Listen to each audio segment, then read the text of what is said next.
বিজেপির পঞ্চায়েত সদস্যকে শ্লীলতাহানি করার অভিযোগ স্থানীয় তৃণমূল কর্মীদের বিরুদ্ধে। দোষীদের গ্রেপ্তারের দাবিতে রাতে বিধায়কের নেতৃত্বে খানাকুল থানায় ঘেরাও করে বিক্ষোভ দেখায় বিজেপি কর্মীর সমর্থকেরা। ঘটনাকে কেন্দ্র করে রবিবার রাতে উত্তেজনা ছড়ায় খানাকুলে। অভিযোগ, রবিবার সন্ধ্যায় খানাকুলের মারোখানা পঞ্চায়েতের বিজেপি সদস্য স্বনির্ভর গোষ্ঠীর মিটিং সেরে বাড়ি ফিরছিলেন। সেই সময় প্রতিবেশী কয়েকজন তৃণমূল কর্মী তার শ্লীলতাহানি করে। এর আগে ওই পঞ্চায়েত সদস্যকে হেনস্থা করা হয়েছিল এবং এদিন তাকে একা পেয়ে শ্লীলতাহানি করা হয় বলে অভিযোগ নির্যাতিতা পঞ্চায়েত সদস্যার। ঘটনার কথা পুলিশকে জানানো হলেও পুলিশ কোনো রকম ব্যবস্থা নেয়নি বলে অভিযোগ। এরপরও রবিবার রাতে বিধায়কের নেতৃত্বে থানা ঘেরাও করে বিক্ষোভ দেখানো হয়।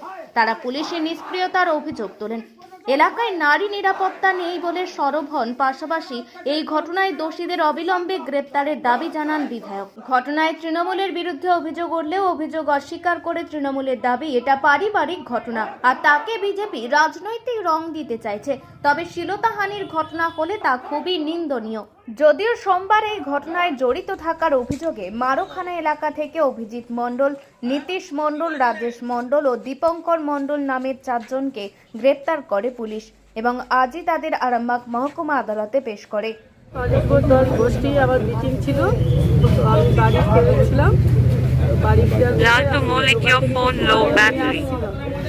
আসার সময় আবার কিছু মনে ছিল না, ভুলে গেছিলাম, আবার ঘুরে গেছিলাম, ঘুরে গিয়ে নিয়ে আসছি।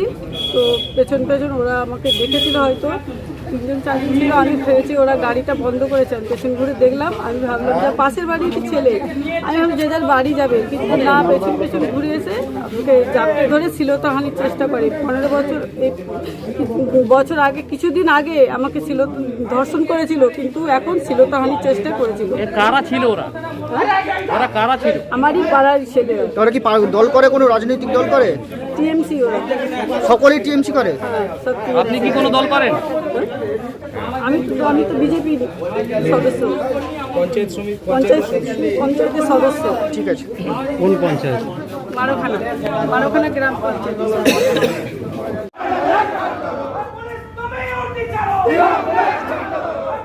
দেখুন, এখন প্রায় রাত্রি 10টার কাছাকাছি হতে চলবে। এরকম সময় আমাদেরকে থানাতে আসতে হয়েছে, কারণ ঠিক আনুমানিক সময় 7টা নাগাদারে আমাদের এক পঞ্চায়েত সদস্য মারোখানা অঞ্চলে উনি বাড়ি ফিরছিলেন। সেই সময় উনি বাড়ি ফিরছিলেন, মানে উনি মিটিং ছিল, ওনার স্বনির্ভর গোষ্ঠীর মিটিং ছিল, স্বনির্ভর গোষ্ঠীর মিটিং সেরে উনি বাড়ি ফিরছিলেন। তো বাড়ি ফেরার সময় অতর্কিতে 4 জন ওনার উপর হামলা করে। তো 4 জন ছিল, সবাই ওখানকার তৃণমূলের নেতাকর্মী আছে। তো ওনাকে ধরে বিভিন্ন রকমভাবে হেনস্থা করা হয়, ভাষায় প্রকাশ করতে পারছি না ওটা। তো আজকের দিনে মহিলারা সুরক্ষিত নয় পশ্চিমবঙ্গে। আমি প্রায় 1-1.5 ঘন্টা আগে পুলিশকে জানিয়েছি, কিন্তু এখনও পর্যন্ত পুলিশ অ্যারেস্ট করার কোনো রকমভাবে কোনো পরিকল্পনা করেনি, কাউকে অ্যাটাক করেনি, কাউকে কমসে কম তুলে নিয়ে এসে থানা জেরা পর্যন্ত করা হয়নি। কেন এটা করা হবে? কেন সুরক্ষিত নয়? কেন মহিলারা বারবার হেনস্থার শিকার হবে? পুলিশ এখানে বসে সিরগুম দেবে কেন? তার জন্য আজকে আমরা থানায় এসেছি। এক্ষুনি অবিলম্বে যারা দোষী আছে তাদেরকে অ্যারেস্ট করুন। এই যে ঘটনা ঘটেছে, এই ঘটনাকে কেন্দ্র করে কি লিখিত অভিযোগ করেছেন? হ্যাঁ, লিখিত অভিযোগ উনি করছেন। তো কথা হয়েছে, আমরা চাই এখনই পুলিশ মুভমেন্ট শুরু করুক, তাদেরকে অ্যারেস্ট করুন।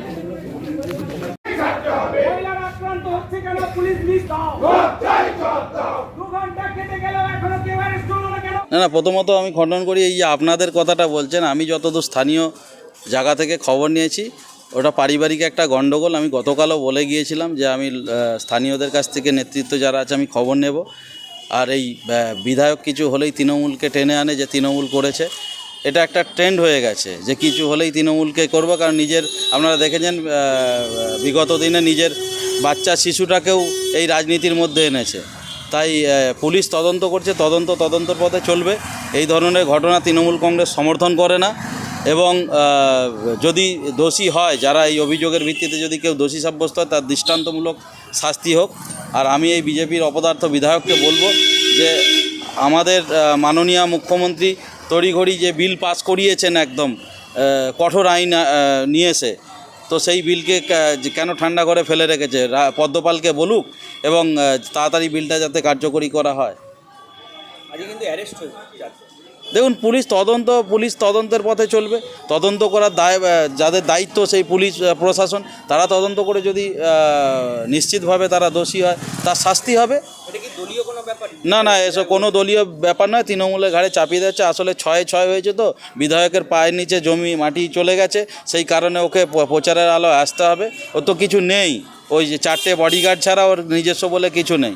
আমি বলছি ওই অঞ্চলে দেখুন, যেখানে পঞ্চায়েতের মেম্বার বলা হচ্ছে, বাকি প্রধান উপপ্রধান কেউ এসে প্রতিবাদ করতে পারে। বিধায়ক এইটা প্রচারের আলো, আর কিছু হলেই থানায় বিক্ষোভ। আরে একটা জিনিস হয়েছে, ঘটনা ঘটছে, তার তো তদন্ত হবে, তারপর তো তার শাস্তি হবে।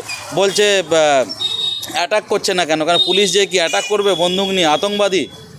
বিধায়কের ভাষা দেখেছেন?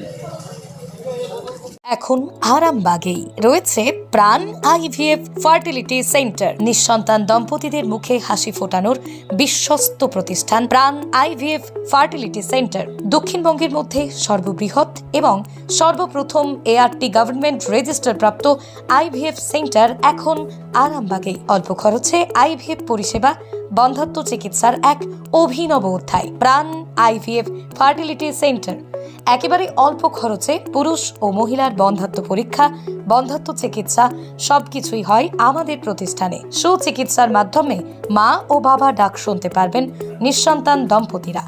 তাহলে আর দেরি কেন? আজই যোগাযোগ করুন প্রাণ আইভিএফ ফার্টিলিটি সেন্টারে। ঠিকানা বসন্তপুর, আমতলা, 2 নম্বর রেলগেট, আরামবাগ, হুগলি। যোগাযোগ নম্বর 7865858781 অথবা যোগাযোগ করুন 7908098172 এই নম্বরে।